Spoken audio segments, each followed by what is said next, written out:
방송에서 제공하는 투자 정보는 투자 판단에 대한 조언입니다. 방송에서 제공하는 주식의 가치, 가격 상승 및 가격 하락에 대해서는 방송사에서 보장하지 않습니다.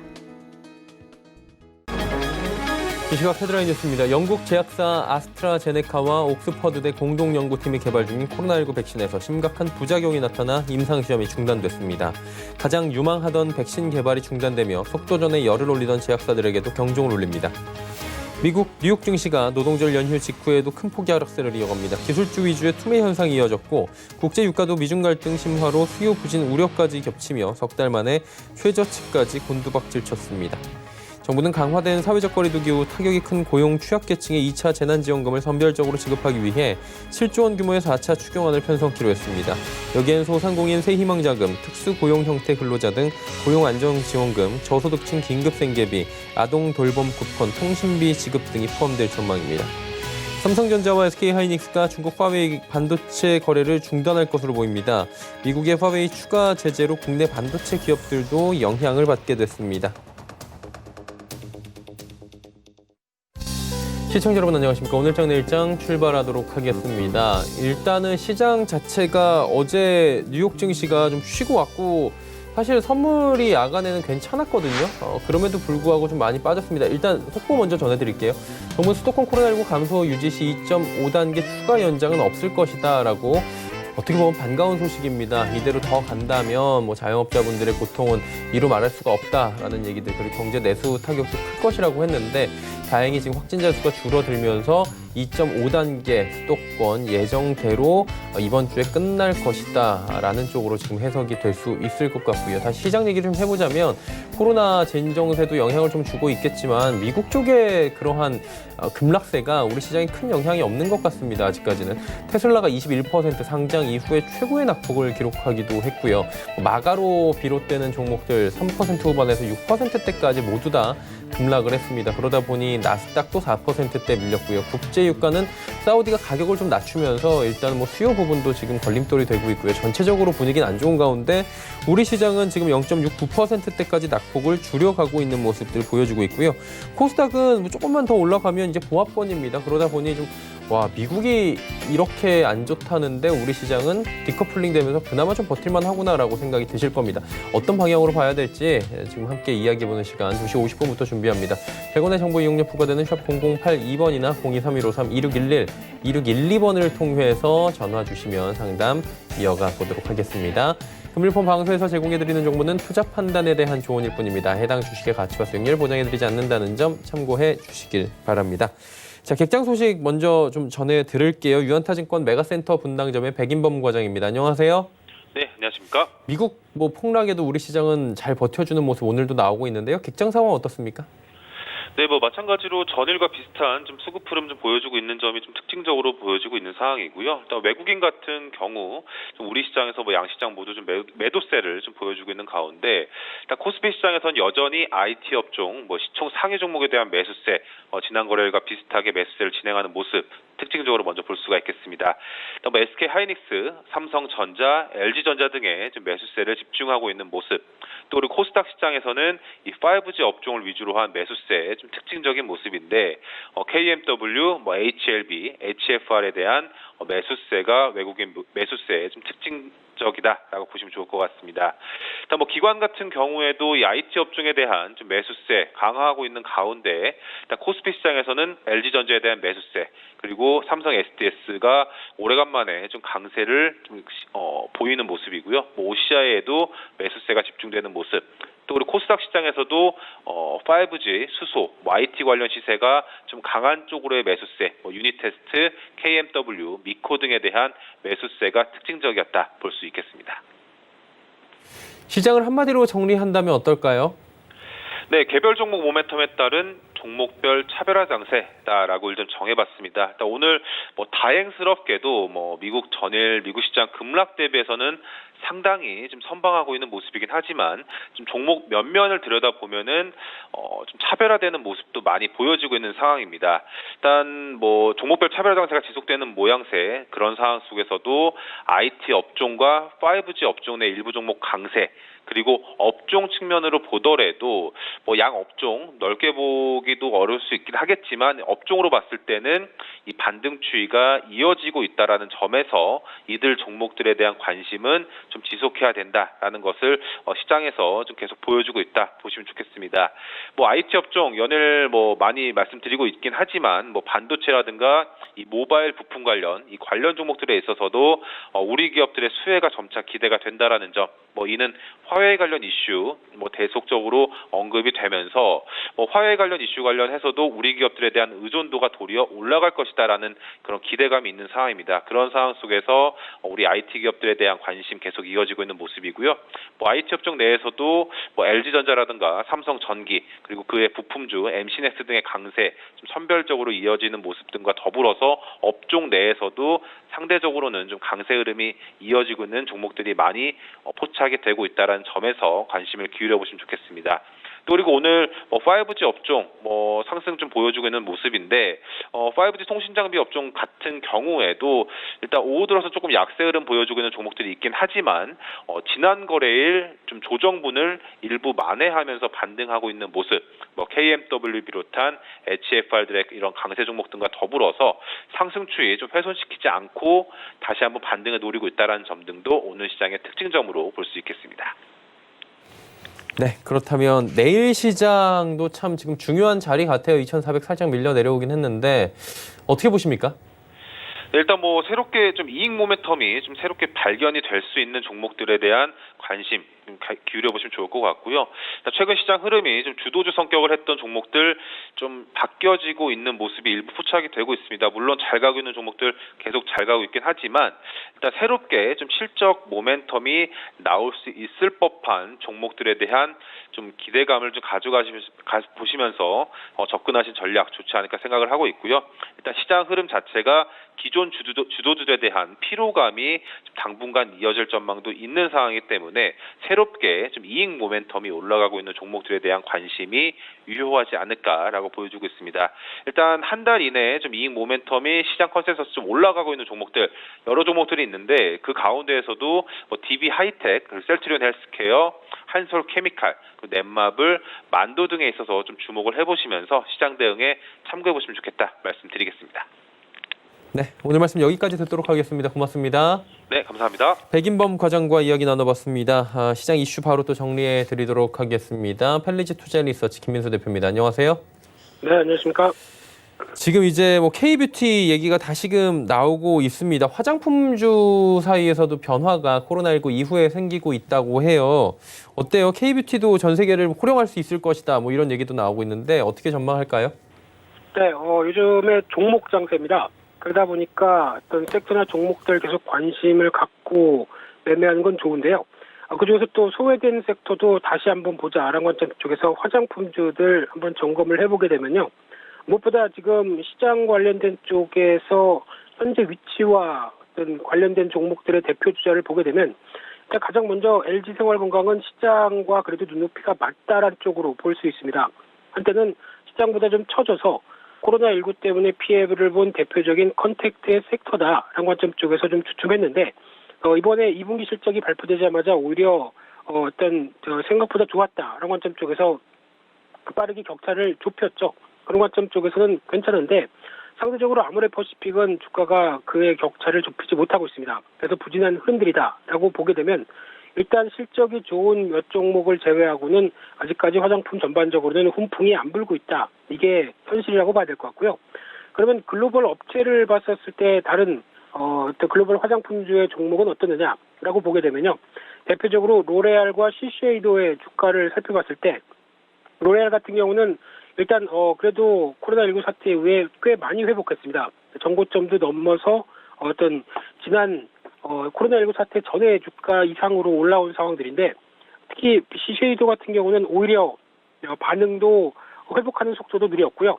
거기다가 추가적으로 저점을 한번 더 경신했다라고 하게 되면 아무래도 두 회사를 보는 입장 쪽에서 상대적인 명품 브랜드 쪽에서 고가이다 보니까 꾸준한 수요가 계속 있었다는 관점과 함께 그에 바라지 못하는 모습들이었다라고 하게 되면 같은 화장품주라고 하더라도 둘의 차이가 난다는 관점 쪽에서 어떤 수요적인 측면, 실적에 대한 측면들이 같은 섹터에서도 변화가 있다는 쪽도 글로벌 업체 쪽에서는 말해주고 있다라고 봐야 될 것 같고요. 그런 관점으로 봤었을 때 특히 이제 가장 중요한 게 사람들의 이동이 없다 보니까 게다가 해외여행도 제한이 되다 보니까 면세점 쪽에 대한 팔로가 급격히 위축이 됐죠. 그런 관점 쪽에서 지금 면세점 매출과 관련된 동향들도 같이 지켜보게 되면요. 아직까지 어떤 관광객 유입이나 어떤 사람들의 이동 같은 경우도 거의 80-90% 이상 줄은 상황 쪽에서 면세점에 대한 변화를 기대하기는 좀 힘들죠. 간혹 들어서 면세점이 이제 어떤 정부의 임대료도 면제해준다. 이런 관점 쪽에서 면세점 자체에 대한 어떤 기대감은 비용 측면 쪽에서 변화가 나올 수 있어도 아직 어떤 매출 자체에 대한 변화들은 나올 가능성이 좀 희박하다는 관점 쪽에서 역시나 좀 시간이 필요하지 않겠나라는 관점들인데 하지만 여기서 중요한 부분들은 오히려 지금 외국인들의 시각은 좀 바뀌고 있다고 봐야 될 것 같고요. 대표적으로 외국인들 같은 경우는 아모레퍼시픽, LG생활건강 같은 경우 주가를 매수를 하는 경향들이 큰 흐름들 쪽에서 특히 최근 들어서 어떤 이쪽에 특별히 관심을 안 갖는 가운데서도 매수세가 꾸준하게 유입이 됐다라는 관점으로 보게 되면 외국인들이 좀 긴 시각 쪽에서 어떤 컨택트에 대한 시대를 기대를 하면서 미리 선점하는 부분들이 나오지 않느냐라는 관점도 한 번쯤은 생각해 볼 부분이라고 생각되는데요. 그중에서 이제 화장품주를 투자를 고려를 할 때 눈여겨봐야 될 또 하나의 상황이 수출 동향입니다. 이 8월 달에 수출입 동향을 보게 되면은 화장품 수출액이 6억 달러가 넘어가면서 17% 이상 증가를 했는데요. 그러다 보니까 지금 6월, 7월, 8월 모두 다 두 자릿수대 이상으로 수출 동향의 모습을 보여줬다라고 하게 되면 상당히 양호한 거죠. 그러다 보니까 지금 어떤 직접적으로 오프라인 판매는 면세점이나 이런 부분들이 다 막혔다고 하더라도 온라인 중심으로 그리고 또 수출 중심으로는 꾸준하게 변화가 나오고 있다는 쪽에서 주목을 해야 될 것 같고요. 특히 중국 같은 경우는 전체 화장품 수출의 절반을 차지하는데 16% 이상 늘었다는 부분들과 함께 미국이 38% 늘었다라고 하게 되면 미국에서 이제 라면도 먹고 어떤 한국 음악도 듣고 이제 화장품도 바른다라고 하게 되면 이런 변화들이 그대로 또 K 컬처의 위상을 또 보여주는 게 아닐까 하는 관점 쪽에서 계속 주목을 해야 될 것 같고요. 그러다 보니까 특히 또 화장품 관련된 쪽에 기초 화장품 쪽이 수출액이 많이 늘었다는 부분들도 어떻게 보면 이동을 안 해서 꾸밀 상황은 아니라고는 하지만 그래도 피부 관리는 계속 해야겠다라는 쪽에서 어떤 변화가 나온 게 아닐까 하는 생각도 드는데요.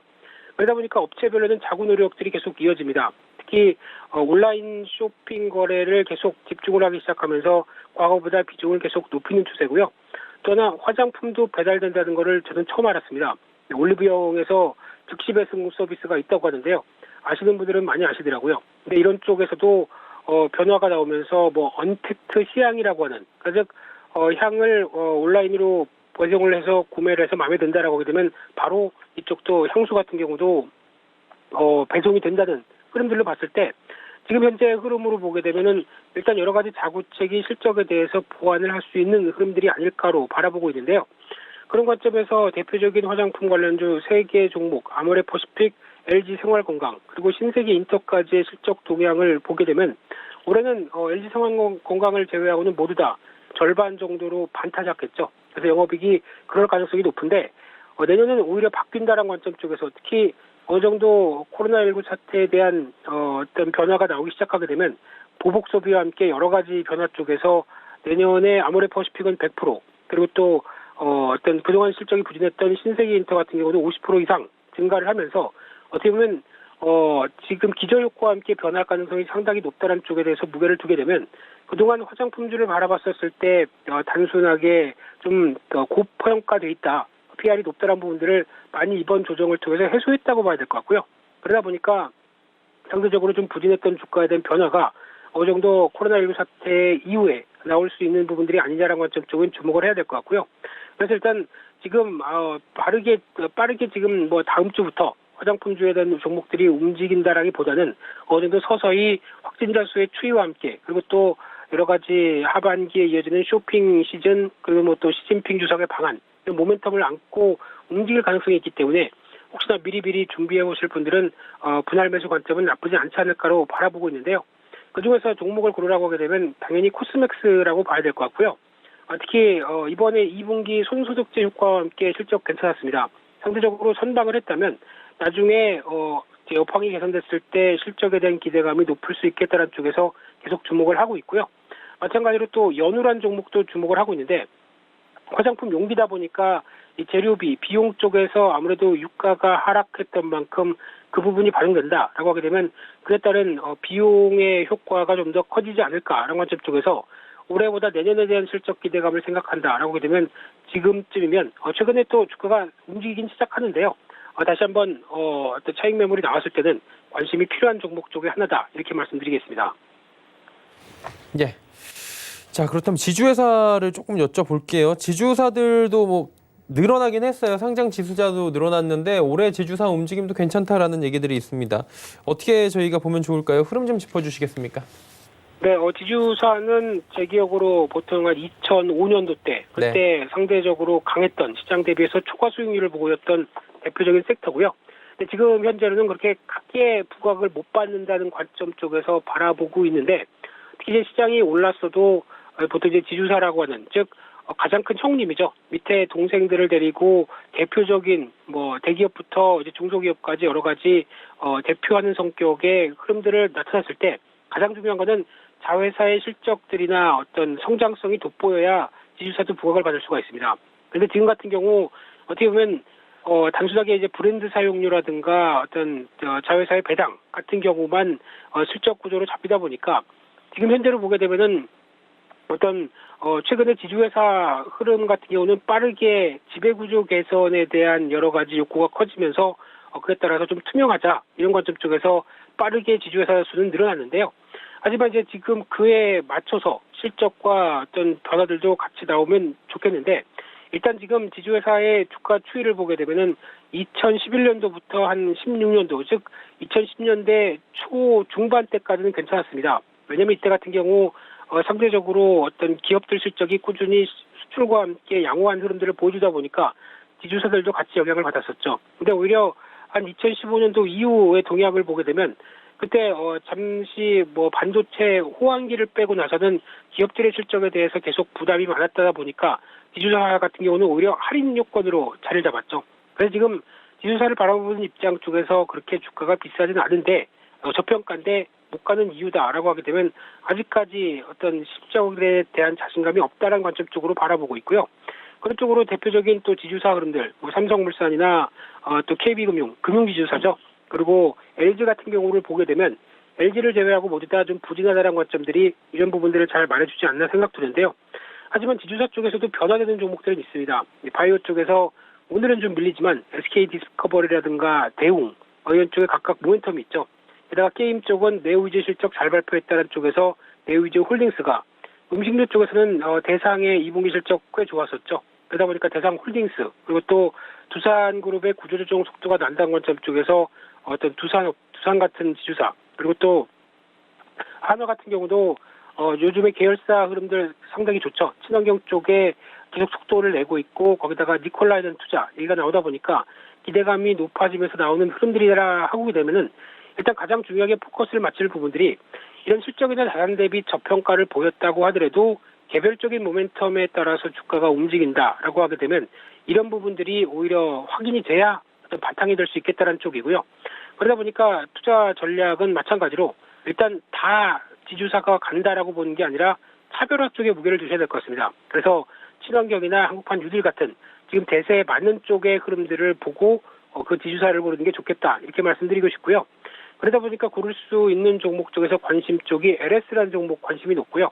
자회사의 LS 일렉트릭이 있죠. 과거에 LS 선전인데 변압기 개전기 이쪽은 친환경 쪽에 당연히 필요한 부분들이고 마찬가지로 LS 전선 아시아나 그리고 또 특히 여기 LS 이코동 재련도 있죠. 이쪽 회장 같은 경우도 전기동 가격들 계속 상승하다 보니까 실적 좋을 것이다 라는 관점으로 보게 되면 올해 영업이익이 한 40% 이상 늘어날 걸로 보여지고 있는데 PBR 0.6배다. 전반적인 저평가죠. 이런 쪽에 대한 반응도 기대를 해볼 수 있을 것 같고요. 두 번째로는 한국금융지주입니다. 한번 소개를 시켜드렸던 걸로 보여지고 있는데 특히 증권주 실적 좋고요. 보유하고 있는 카카오뱅크에 대한 지분에 기대감이 있다. 지금 보유 지분만 33%가 있는데 한 10억 가까이, 10조 가까이 될 수 있다는 쪽도 눈여겨볼 수 있다라고 하게 되면 전 지주사 쪽은 관심이 필요하다. 이렇게 정리해서 말씀드리겠습니다. 네, 지주사 관련 이야기까지 들어봤고요. 오늘 말씀은 여기까지 듣도록 하겠습니다. 고맙습니다. 네, 감사합니다. 펠리즈 투자리서치 김민수 대표와 함께했습니다. 이슈 칼럼 이어갑니다.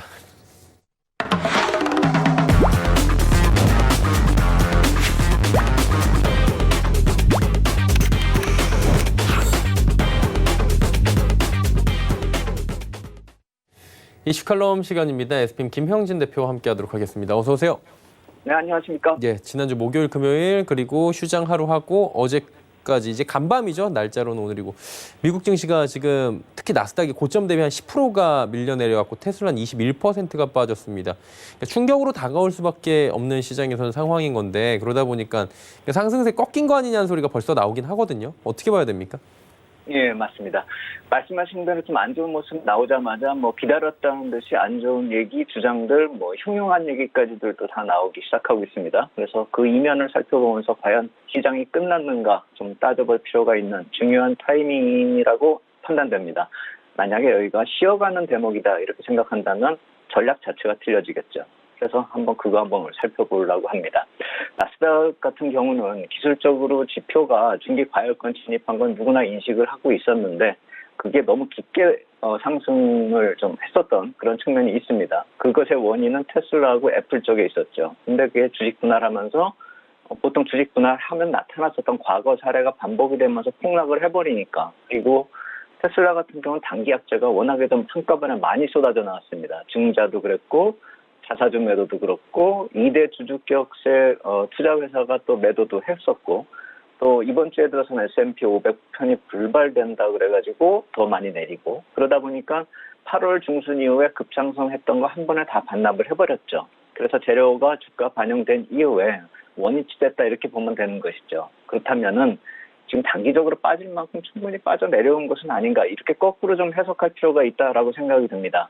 해서 제가 나스닥 지수가 우리하고 계속 디커플링을 이뤘고 사실 우리뿐만이 아니라 다른 글로벌 시장하고 계속 디커플링을 만들었었는데 다른 시장들 중요하지 않지 않습니까? 우리 시장하고 디커플링이 가장 중요할 테니까 그걸 한번 표로 다시 정리를 해봤습니다. 그래서 그 표를 보시면은 위에 미국식 그래프가 미국 그 나스닥 지수고요. 그리고 아래쪽에 일본식 봉이 우리나라 모습인데요.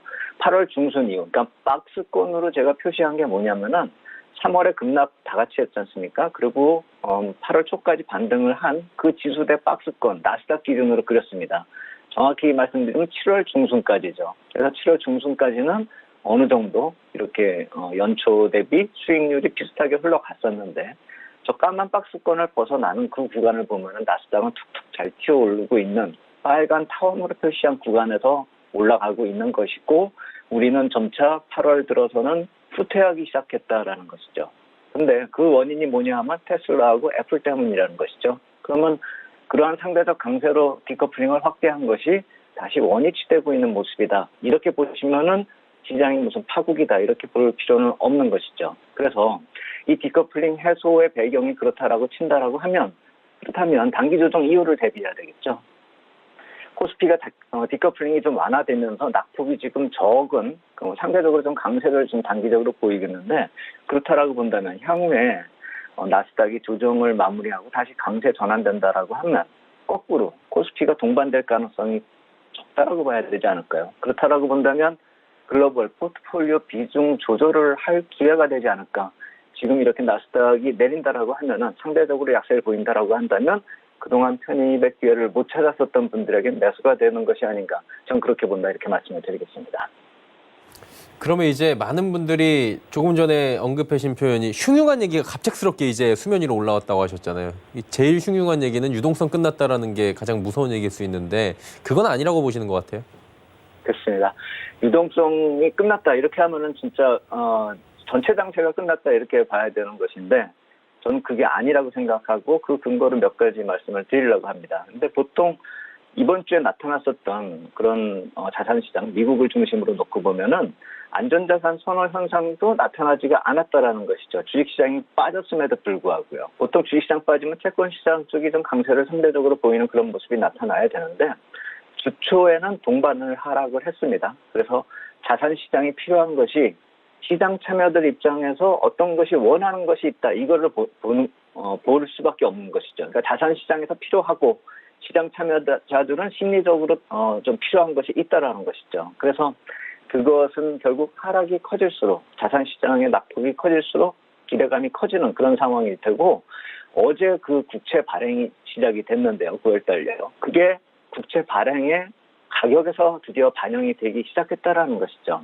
어제 3년물 500억 불 규모의 발행이 나타났었는데요. 금리가 0.17% 그리고 응찰률 안 좋았습니다. 2.28배. 낮은 응찰률에 비해서 좋은 가격이 된 이유는 그 수익률 쪽이 내려가는 데 있어서 심리적으로 좀 긍정적인 효과가 반영이 되기 시작했다라는 것을 뜻하는 것인데 결국 FRB가 이제 개입을 할 것이다라는 기대감이 채권 시장에 반영이 되기 시작했다라는 것이죠. 그래서 결국 이러한 상황에 딱 맞는 표현 하나 고르라고 한다면 쇼미더머니, 그러니까 미국 자산 시장이 그쪽을 보기 시작했다는 것이죠. 직역하면은 유동성 공급해달라 이렇게 읽을 수도 있고 의역하면 예전에 어떤 영화에서 나타났던 대로 너의 능력과 역할을 보여줘. FRB의 능력을 보여줘. 이걸 얘기하는 것이죠. 시장은 유동성의 보강을 다시 강하게 기대하기 시작한다라는 것이죠. 그만큼 유동성 약화되는 그런 요인, 채권 발행이 크게 늘어나는 그런 모습도 대기 중이라는 것이죠. 그래서 유동성, 그러니까 리얼머니하고 더불어서 FRB의 정책 능력에 대한 기대감이 어제부터 드디어 커지기 시작했다라는 것이고 그것이 지금 나스닥 선물시장 쪽에서도 반영이 되고 있습니다. 그렇다라고 본다면은 일정상 불안감이 커질 수 있는 타이밍으로 9월에 대규모 국채 발행이 시작이 됐다라는 걸 우리가 봐야 된다라고 한다면 8월에 한 1,716억 달러 증가를 했었던 규모에서 9월에 2,182억 달러로 증가를 하기 때문에 어떤 식으로든 채권 가격이 조정이 심화될 요인이 있는 것이고 그렇다라고 본다면 뒤에 있는 FRB가 이제 언제쯤 코멘트를 날릴지 그것만이 남았다라는 것이죠. 그래서 FOMC 회의 일정을 본다면 9월 16일 다음 주이기 때문에 좀 멀죠. 그리고 금리는 이번 주 채권 발행하면서부터 약간씩 불안할 것입니다. 그렇기 때문에 이제부터는 FRB 쪽을 보는 심리적, 투자 심리적인 차원에서 시장에 어떤 방향을 제시하는 그 심리적 변화가 나타나기 시작할 때가 됐다. 그것이 우리 시간으로 지금 오늘부터 나스닥 시장에 반영이 되고 있는 것이 아닌가. 시장의 파국이 아니라 시장에 어떤 것을 바라고 어떤 것이 반영되기 시작했다라는 점을 좀 볼 필요가 있지 않을까 이렇게 생각이 됩니다. 근데 이제 국채를 막 찍어내게 되면 달러는 당연히 또 국채로 몰려갈 수밖에 없잖아요. 안전하니까. 이렇게 되면 또 달러 자체가 조금 이제 유동성이 부족해지는 현상들이 시장에서는 흔히 나타나곤 했는데 이런 부분에 대한 염려는 없나요? 바로 그것입니다. 그것이 염려가 되기 때문에 FRB가 어떤 식으로든 코멘트를 할 것이라는 것이죠. 그래서 아까 말씀드렸듯이 9월에는 더 증가를 하고 4분기에는 엄청나게 증가를 합니다. 그래서 제가 그걸 표로 좀 정리를 해봤습니다. 그래서 국채의 분기별 증액 발행 추이입니다. 그러니까 절대 수치가 아니라 늘어나는, 그러니까 전분기 대비 늘어나는 증액되고 있는 그런 발행 추이를 놓고 보면은 제가 일부러 이 뒤에서 오른쪽에서 세 번째 막대기는 단기 발행물을 빼버렸습니다. 그때는 위기 상황이었기 때문에 급하게 늘어났었던 3조 달러가 있기 때문에 착시 효과 때문에 그게 너무 커 보여서 그걸 빼버리고 정리를 하니까 이번 분기 3분기하고 다음 분기 4분기 오른쪽에 두 개의 막대기가 엄청나게 커져 있다는 걸 알 수가 있죠. 그렇다라고 본다면 이 9월 들어서도 늘어나지만 4분기 넘어가면은 더 유동성에 악영향이 간다라는 것이죠.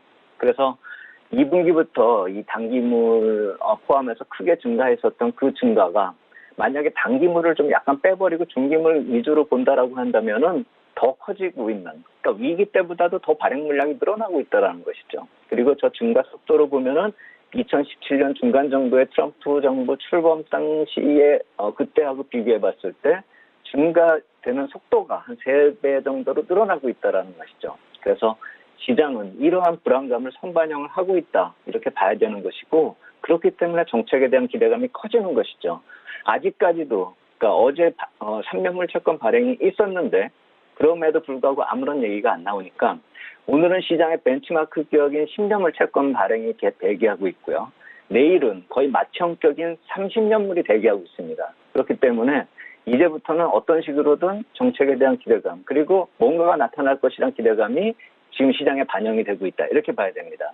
그렇게 볼 수 있는 이유 중에 또 하나는 미국의 중장기 국채 응찰률 추이에서 볼 수가 있는데요. 이게 8월 초에 재무부에서 나왔었던 제가 재무부에서 분기 코멘트를 날리는 그 자료를 정리를 구두상으로 이렇게 말씀을 드렸는데 그걸 한꺼번에 다 말씀을 드릴 수가 없기 때문에 좀 필요할 때마다 자료를 뽑아서 오는데 이 국채 응찰률 추이가 지금 상황에 딱 맞게 설명이 될 것 같아서 가져왔습니다. 이게 3년물부터 30년물까지의 응찰률 추이인데 이렇게 보면 옆으로 쭉 흘러가고 있는 것처럼 보이긴 보이지만 최근 올해 초, 그러니까 작년 말 올해 초까지 쭉 떨어지고 있는 그런 모습 속에서 최근에 좀 반등을 해서 올라가고 있는 그런 모습이고 이게 5월달, 6월달까지 발행 물량 응찰률까지가 표시가 돼 있는 2분기 발행 물량인데 그 이후로 응찰률이 계속 떨어지고 있고 제가 빨간 박스권을 표시한 것이 그 떨어진 박스권을 제가 여기 표시 안 된 부분을 표시를 해놓은 것입니다. 그래서 계속 아래쪽으로, 그러니까 응찰률이 떨어지고 있다는 것은 자칫 잘못하면 수익률이 올라가고 채권 가격이 내려갈 수 있는 그런 위험이 있는 것이고 미 중장기 국채의 인기가 그만큼 사그라들고 있고 발행 물량이 너무 늘어났다는 것을 뜻하는 것이죠. 그래서 이런 응찰률이 떨어지고 있는 상황을 FRB가 그냥 보고만 있을 수가 있을까? 이걸 얘기하자는 것입니다. 그리고 실제로 어제 발행된 물량도 응찰률이 아까 떨어졌다 이렇게 말씀을 드렸죠. 물론 주식시장이 하락 조정을 보이면서 안전자산 선호 현상이 나타났기 때문에 채권의 발행 가격은 좀 좋았지만 응찰률은 또 떨어졌다는 것이고 또 하나는 자분기 발행 규모가 1조 2천억 달러 정도 늘어나는데요. 그게 단기물이 5,800억, 중기물이 한 6,200억 달러 가량이 늘어납니다. 그리고 전체 규모가 1조 2천억이라는 것이고요. 3월 위기 당시에 늘어났었던 발행 물량이 2조 9천억 달러라고 생각을 해본다면 지금 위기도 아닌데 적지 않게 큰 물량이 나타나고 있는 것이죠. 그렇다라고 본다면은 FRB가 YCC 요전에 안 한다 이렇게 얘기를 했지만 YCC가 안 나타나더라도 이제는 채권에 대해서 다시 한번 어떤 식으로 개입의 코멘트 가능성을 시장에 좀 달래주는 성격으로 코멘트를 할 때가 되지 않았나 그것을 좀 지켜볼 때가 아닌가 이렇게 생각이 됩니다. 그러니까 향후에는 사실 유동성이 지금 같은 상황은 뭐 천년만년 가지는 않을 거 아니에요. 유동성이 약화되는 거는 어느 시기가 되면 당연히 올 텐데 그때 발생하게 될 문제 이런 것들에 대한 해결 뭐 대안책들이 그럼 나와 있나요? 그래서 이제 그것들이 시장에 어느 정도 불안감으로 반영이 됐고 이제부터는 그것이 이렇게 반전이 되는 것을 우리가 보자라는 것입니다. 그래서 무엇을 근거로 생각을 해볼 수 있냐면은 제가 미국 의회가 여름 휴가 들어간다라고 말씀을 드렸었고 그것이 이번 주에 마무리된다라고 말씀드렸는데 그분들 다 이제 돌아옵니다. 그래서 9월 8일까지였기 때문에 이제 오늘부터 일하기 시작하시겠죠. 그리고 FRB도 일해야 됩니다. 왜냐하면 9월 8일부터 15일까지 국채 발행 꽉 차 있는데 시장의 불안감이 어제처럼 증폭이 되고 지난주까지 많이 증폭이 됐었던 그걸 감안한다면은 16일 이내에 어떠한 식으로든 얘기를 하긴 해야 되는데 그 FOMC 회의가 있는 주는 이렇게 코멘트를 할 수가 없기 때문에 이번 주 안에 정책이 나올 가능성이 큽니다. 그렇고 만약에 아무런 코멘트가 없어서 막 시장이 막 계속 하락을 한다 이렇게 된다라고 한다면 16일에 어떤 식으로든 코멘트가 나올 가능성이 크죠. FOMC 회의가 16일입니다. 그래서 16일까지 기다려볼 수가 있고 중요한 것은 그 이전에 좀 반영이 될 가능성이 크고 만약에 좀 늦어진다고 한다면 역으로 16일 이후는 시장에 안정이 될 확률이 높아진다 이렇게 볼 필요가 있어 보이죠. 그리고 더더군다나 이번 FOMC 회의는 분기 말 회의이기 때문에 중기 금리 정책이 나올 수밖에 없습니다. 그렇다면 시장이 불안하지 않아도 어떤 식으로든 나와야 될 코멘트가 나올 것이고 미국 대선이 11월 3일인데 다음 FOMC 회의는 11월 5일입니다. 그렇다라고 본다면 어떻게 보면 이 정부의 마지막 FOMC 회의라는 점에서 놓고 본다면 정책의 힘도 보여줄 가능성이 큽니다. 그렇기 때문에 불안할수록 반전의 가능성이 높아진다는 것이죠. 그래서 8월은 좀 9월하고 좀 다른 그런 흐름들이 나타날 가능성이 큽니다. 그 9월과 8월이 틀리다는 정반대가 될 가능성이 크다라는 것입니다. 8월은 안정적이었기 때문에 정책이 필요 없었다. 그래서 FRB 쪽에서 YCC 안 한다. 이렇게 시장에 추가적인 정책이 없을 것이라는 그런 우려감이 나타나는 그런 모습이었죠. 안정적이었기 때문에 우려감으로 반전됐는데 9월에 같은 경우는 엄청난 발행 물량이 다가오면서 흔들리는 유동성 때문에 정책 기담이 강하게 작용되면서 FRB가 시장 조정 마무리시키는 그런 정책의 가시화가 되면서 시장이 다시 강세 반전할 가능성이 커진다라는 것이죠. 그것이 늦어도 9월 16일이라는 것입니다. 빠르면 이번 주 중반에 나타날 수 있고요. 그렇기 때문에 투자 전략상으로 지금 캐시아웃해서 엑시트 타이밍을 보자.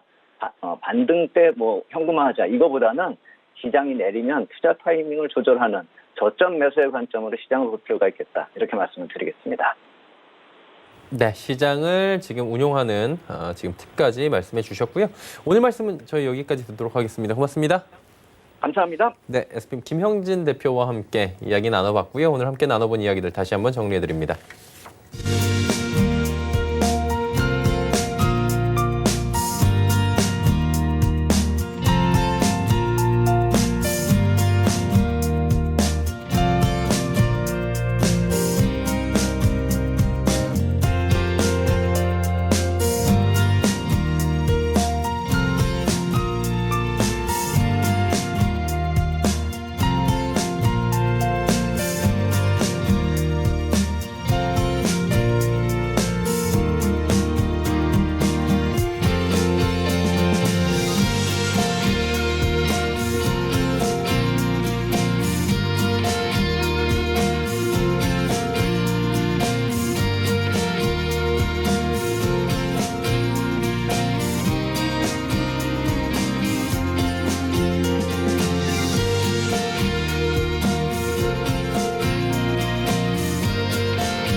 돈워 리포트 바로 이어가도록 하겠습니다. 샘플러스 이주현 전문위원 오늘도 함께합니다. 어서 오세요.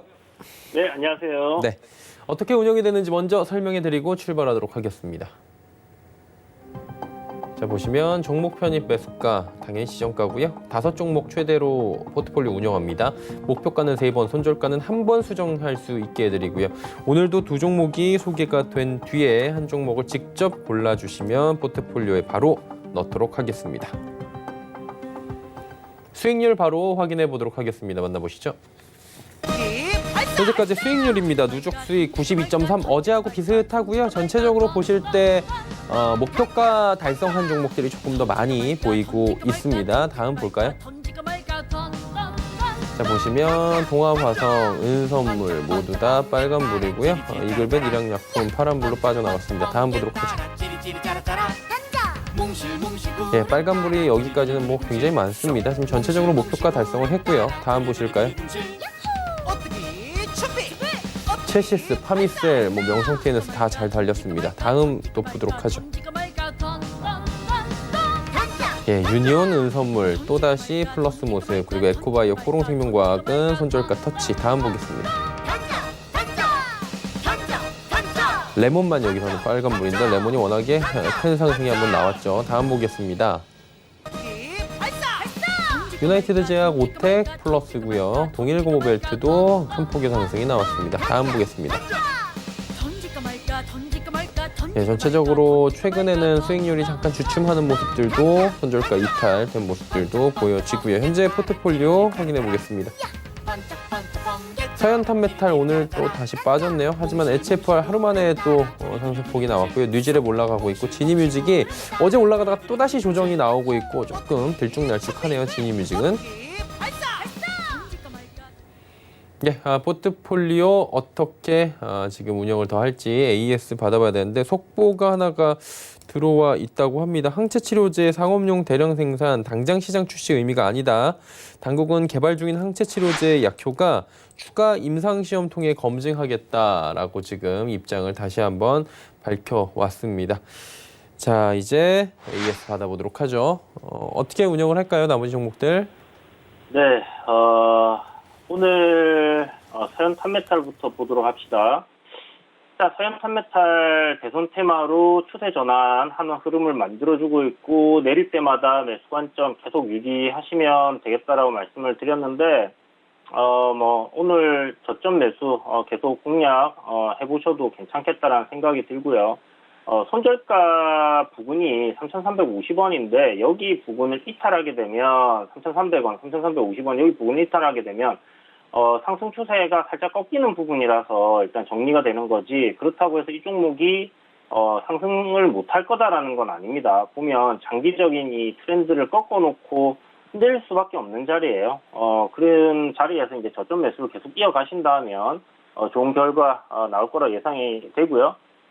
오늘 보면 뭐 구경 GNM이라든지 아니면 뭐 서원, 이낙연 관련주들이 일단 지금 먼저 출발을 했습니다. 그래서 조만간 다른 대선 테마들 한 번씩 다 움직이는 흐름이 만들어질 거라는 생각이 들고요. 이번 종목인 뉴지랩인데요. 뉴지랩이 지금 보시는 것처럼 추세대 상단 도달했다가 지금 거기서 저항을 받고 강하게 올라가지 못하고 있는 그런 모습을 좀 보여줍니다. 지금 보면 17,500원대에서의 주가 흔들림이 좀 보이고 있는데 조정 괜찮은 흐름이라는 생각이 들고요. 지금 뭐 60분봉이나 30분봉에서 보시면 지금 이런 상승 추세 흐름은 아직 지켜주고 있는 모습이에요. 그래서 뭐 16,500원대 이하로 크게 밀리지 않는다 하면 이 종목 지속적으로 상승할 가능성이 좀 높다라고 생각하시고 보유 관점 가져가 보시면 괜찮을 것 같습니다. 아무래도 그 지금 치료제 관련해서 좀 전에 뭐 속보도 나온 것처럼 이제 하나 둘 결과가 나오기 시작할 거라는 생각이 들고 관련 종목들마다 임상 관련 데이터라든지 이제 그런 얘기들이 좀 많이 나올 거예요. 그래서 나타모스타트 관련주인데 그런 거 이야기가 나올 가능성이 높으니까 참고해서 보시면 좋을 것 같습니다. 자, 기미뮤직이 어저께 방송할 때는 상당히 괜찮은 흐름이었는데 이것도 보시는 것처럼 추세대 하단 저항을 받았습니다라고 말씀을 드렸더니 그냥 갑자기 그때부터 꼬꾸라지기 시작을 했네요. 윗꼬리가 좀 많이 달리면서 종고 좀 돌파하고 이렇게 밀렸는데 오늘 저점에서 지금 반등 나오는 흐름 상당히 나쁘지 않다라는 생각이 들고요. 그런 관점에서 뭐 오늘 시장이 미국장 급락으로 인해서 하락 출발하면서 좀 이런 모습이 만들어지지 않았나 하는 생각이 듭니다. 그래서 엔터주들이나 이쪽 컨텐츠 관련 섹터들은 괜찮은 흐름, 우상향 흐름 계속 이어갈 가능성 높으니까 그런 관점으로 좀 지켜보시면 괜찮겠다 말씀드리겠고 HFR 어저께 이제 5G 관련해서 얘기를 드렸는데 하루 만에 시세가 한 8% 정도 올라왔었어요. 오늘 이제 어저께 시가 부분 저항인데요. 보통 시가가 이렇게 형성이 되면 그 가격대 저항이 되는 경우가 많은데 그 부분에서 일단 이렇게 좀 조정이 나오고 있지만 5G 관련 섹터는 앞서 말씀드린 것처럼 미국 시장만 327조의 돈이 투자가 돼야지 되는 부분이고요. 2025년까지 그 보라이존과 이번에 보라이존 그 손정 회사가 이제 합병을 할 때 법무부에서 조건을 걸었던 게 미국 시장에 이제 그 99%의 미국인들이 5G를 2025년까지 사용할 수 있도록 인프라 설비를 하는 조건으로 허가를 해줬단 말이에요. 그래서 이게 진행이 돼야 되는 부분입니다. 그런데 삼성전자에서 이제 8조 수주를 했고 그러면 이제 그 AT&T라는 회사가 통신사인데 보라이존과 거의 이제 뭐 우리나라로 치자면 KT와 이제 SK텔레콤의 그 양대 각이라 보시면 될 것 같아요. 그래서 거기서는 그러면 뭐 투자를 안 할 거냐? 해야 되잖아요. 해야 되는데 어쨌든 여기서도 이제 경쟁을 위해서 해야 되는 부분이고 그렇다면 삼성 쪽에서 물량 발주가 좀 더 나올 수 있겠죠. 뭐 일단 그런 걸 떠나서 HFR은 5G 생태계가 확충되면 확충될수록 회사의 이제 그 트래픽을 해소해 줄 수 있는 그런 솔루션들이 좀 더 부각받을 가능성이 높고 그리고 현재 데이터 뉴딜 관련주로 엮여 있는 부분 그런 것들을 생각하신다면 충분히 지금 상승 흐름 잘 이어가지고 있는 모습입니다. 그래서 추가적으로 상승세 계속 만들어질 가능성 높다 생각 들고요. 내일 시가 강하게 띄우고 출발한다면 좋겠지만 제 생각엔 약하게 음봉으로 조정이 한번 나올 가능성도 좀 있다라는 생각이 들어요. 그래서 지금 추세를 분봉상 보면 약하게 만드는 그런 모습이거든요. 요 안에서의 이제 그 작은 캔들이 하나 이렇게 만들어질 것 같습니다. 내일 음봉 하나 만들어진다 생각을 하시고 보시고 어저께 매수 못 하셨다고 막 안타까워하시는 분들 많으신데 내일 조정 나올 때 매수 관점으로 접근하시면 좋을 것 같아요. 네. 자, 그렇다면 오늘 포트에 편입될 종목 후보군들 살펴보도록 하겠습니다. 어떤 종목들일까요? 네, 오늘 준비한 두 종목은 SMAC과 KEC를 준비를 했습니다. SMAC 같은 경우는 그 스마트폰에 이제 터치 스크린 센서를 생산한 업체로 좀 한동안 사람들한테 스마트폰 관련주로 굉장히 잘 알려져 있는 그런 종목이에요. 현재 이 종목이 그 혈장 치료제 관련주로 부각이 되면서 올해 초에 이제 뭐 한번 크게 시세가 나왔었고요. 기간 조정 잘 거쳤고 이 기간 조정 구간에서 이제 그 전환사채 물량이라든지 500 이슈가 좀 나왔었습니다. 그런 것들도 소화를 잘 시키면서 지금 급등이 8월 말에 나와줬는데요. 요번에 이제 급등 나온 부분은 이제 투자한 회사 지분을 한 24% 보유하고 있는 바이오 회사가 하나 있어요. 다이노나라는 바이오 회사가 있는데 이 회사에 이제 이 회사가 금호 HT와 이제 합병을 추진한다는 이슈가 있었어요. 근데 이제 금호 HT가 이제 2대 주주고 하는 이제 그런 부분 때문에 이슈가 좀 불거지면서 이제 급등이 나왔다 생각하시면 될 것 같고, 다이노나는 이제 암세포 항체를 개발하는 이제 그런 회사입니다. 그래서 그런 쪽으로 바이오 회사라고 생각을 하시면 될 것 같고, 이제 그런 부분이 또 하나가 있고, 그리고 이제 최근에 이제 스마트폰 부품 관련주들이 좀 강하게 움직이고 있죠. 파트론이라든지 이제 그런 관련주들이 좀 강하게 상승을 해주고 있는 상황인데요. 지금 SMAC 같은 경우는 스마트폰 부품 섹터 관련된 이슈, 지금 실적이 전년도에 한 100억 정도 달성했는데 올해 한 180억 정도 이미 실적이 굉장히 좋게 나오고 있습니다. 그래서 연말까지 더 많은 실적이 달성이 될 가능성이 높고, 그리고 투자한 회사 관련해 갖고 지금 지분 관련 이슈가 또 있고요. 그리고 혈장 치료제로 또 부각이 돼 있는 부분이 있죠. 그래서 이쪽 지금 이슈들을 종합해서 본다 하면 단기 급등했다가 조정 이후에 다시 추세를 상승으로 만들어가는 그런 자리에 있다라는 생각이 들고, 단기 추세에서 이제 조정 나온다면 분할 매수로 접근해볼 만하다는 생각이 드는 종목이다라고 생각하시면 될 것 같습니다.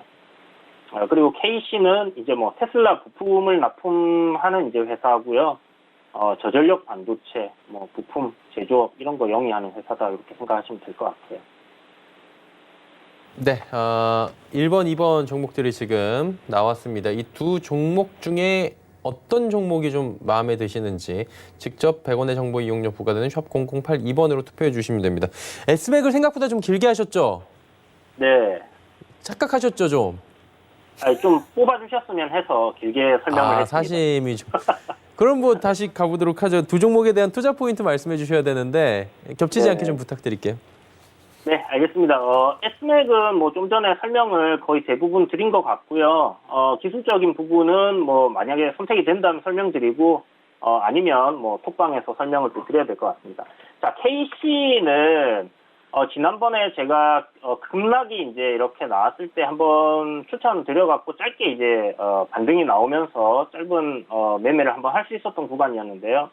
오늘 그 가격대가 제가 봤을 때는 지금 이 파동의 중심 이하로 내려오는 상황이고, 저전력 반도체 관련한 부품들을 이제 제조하고 영위하는 회사인데, 지금 우리가 스마트폰이라든지 자동차라든지 이런 부분에서 전기를 활용한 이런 부분들이 갈수록 많아지잖아요. 우리가 들고 다닐 수 있는 생활 속에서 사용할 수 있는 그런 부품이라든지, 부품이라기보다는 이제 전화기라든지 자동차라든지 이제 생활용품들이 많아지고 있는데, 그렇다 보면 이제 전력 소모량이 적어져야지 장기간 사용할 수 있는 그런 부분들이 생깁니다. 그래서 그런 쪽에 방점을 두고 좀 보시면 좋을 것 같고, 테슬라의 이제 부품을 납품하는 이슈가 불거지면서 이제 이렇게 급등이 나왔었어요. 거의 상한가 한 3번 정도가 나왔는데, 이후에 단기 급락이 나왔는데 이 재료가 그러면 소멸됐냐? 저는 그건 아니라고 생각이 들고요. 지금 장기간 바닥권에서 이렇게 박스권 저항을 받던 자리를 한번 돌파를 했기 때문에 조정 이후에 다시 상승하는 그림으로 갈 가능성이 굉장히 높다. 그리고 지금 현재 그러한 변곡점 자리 부근이 아닐까라는 생각이 들어서 이 종목 준비했다 이렇게 보시면 될 것 같습니다. 네, 과연 이주연 전문위원의 바람대로 어떤 종목이 1번이 선정이 됐을지 2번이 선정이 됐을지 볼게요. 확인해 보겠습니다. S맥. 원하신 지금 굉장히 방금 그 표정을 보여드리고 싶은데 하면서 지금 굉장히 좀 안도의 한숨을 내셨는데 투자 포인트 마지막으로 정리해 드리도록 하죠. 네, 혹시나 오해하실까봐 그런데 KEC가 나쁜 종목이고 뭐 S맥이 더 좋은 종목이고 이래서 제가 그런 건 아닙니다. 둘 다 올라갈 가능성이 이제 높다고 생각이 되고 좋은 종목이라 생각이 되는데 일단 S맥이 제가 봤을 때는 조금 더 재료가 더 좋은 것 같아서 그리고 내일 바로 시가 상승 출발해 준다면 시세가 강하게 출발해 줄 가능성이 높다라는 생각이 들고요. 뭐 아시겠지만 제가 뭐 엄청나게 큰 수익을 노리는 그런 지금 종목을 추천해 드리고 있지는 않습니다. 포트폴리오 관리상 한 10% 정도의 목표가를 생각을 하시면 될 것 같고 2,200원 정도 저항 라인이거든요. 그 정도 한 10% 정도 수익 노린다 생각하시고 접근하시고요.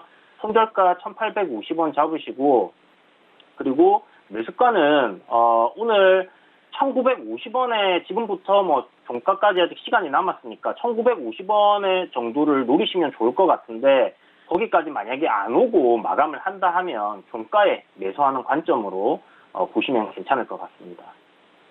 예, 알겠습니다. S맥 이야기 나눠봤고요. KC 궁금하신 분들은 노란톡 이용하시면 됩니다. 서울경제TV 이주현 검색하시거나 QR코드 또 입장 가능합니다. 오늘 말씀 여기까지 듣겠습니다. 고맙습니다. 네, 감사합니다. 네, 이주연 전문위원과 이야기 나눠봤습니다. 금일 본 방송에서 제공해드린 정보는 투자 판단에 대한 조언이었습니다. 해당 주식의 가치와 수익률 보장해드리지 않는다는 점 참고해 주시길 바랍니다. 잠시 뒤 예고 잠깐 해드리도록 하겠습니다. 오늘은 이지환 전문위원, 최충성 전문위원 함께하도록 하겠습니다. 두 분과 함께 마감 임박 60분의 승부 함께해 주시면 감사하겠습니다. 저희는 잠시 뒤에 뵙도록 하겠습니다. 함께해 주신 여러분 고맙습니다.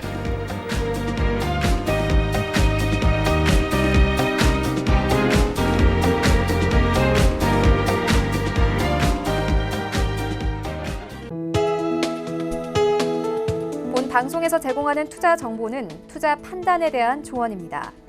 방송에서 제공하는 주식의 가치, 가격 상승 및 가격 하락에 대해서는 방송사에서 보장하지 않습니다.